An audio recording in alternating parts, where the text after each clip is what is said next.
Hi there, Sagittarius. Thanks so much for tuning in. We're looking at the end of 2014 and the beginning of 2015. So we're straddling the 2 years this week. And it's an interesting end to the year and an interesting start to the 2015.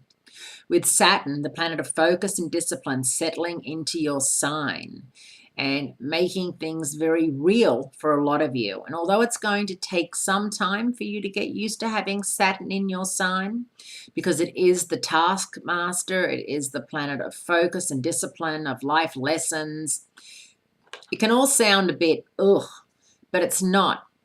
Saturn is often called the devil in the zodiac, or, like the planet that doesn't let you have any fun.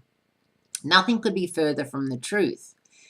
The truth is that Saturn simply makes you grow up a little bit, accept responsibility, accept the responsibility for things that you've done and said, and learn from it rather than do it and say it again in 3 months.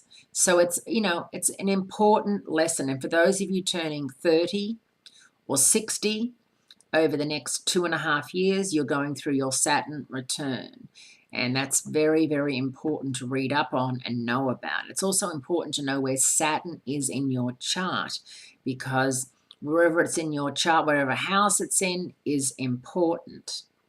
Now, we end the year as we began it, with Jupiter, your ruler, out of phase. When we started 2014, Jupiter was out of phase in Cancer.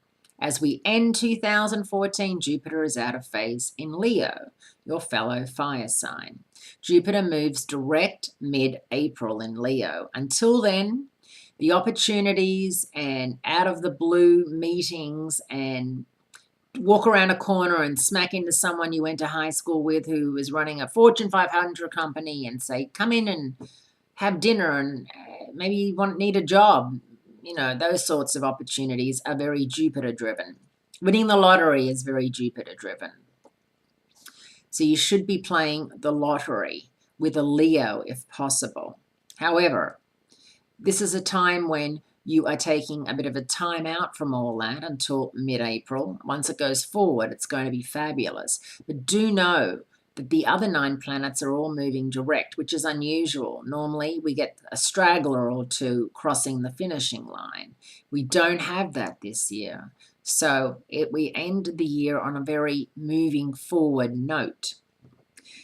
If planets could talk with the Sun in Capricorn and the Moon in Taurus on December 30th, they might be saying something like this: we look forward to the time when the power of love will replace the love of power.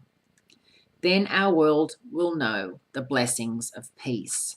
So keep that in mind too as we move into 2014. It would be so nice to have a peaceful, loving year versus more war, more politics, more drama, and more, upset than we've seen. And hopefully Mother Nature will be nice to us as well. Now, Sagittarians, the 2015 New Year begins Thursday, January 1st, with idealistic Mars in Aquarius and sitting opposite Jupiter in fiery Leo. So that's a nice air fire thing happening there. Although this opposition is a carryover from last year, it's also a promise of the renewal that's in the works. It's our job, your job, to keep the faith, to keep your determination up, and to keep everything running along, even though Jupiter's out of phase. There's also a uber responsible full moon on January 4 on Sunday, which is all about taking responsibility for the past and doing the work to make the future a reality. And for you, that's going to be transiting your 8th house of joint resources and joint projects. If you own a piece of property with somebody, if you're working on a project with somebody, if you are in any way associated with somebody else where there's money involved or there's love involved or there's children involved, you have to really pay attention to it. You have to be there. You have to be present. You have to be available. And you have to do what you have to do, Sagittarians. Really is the only way to be. Happy New Year. and I will be speaking to you again next week.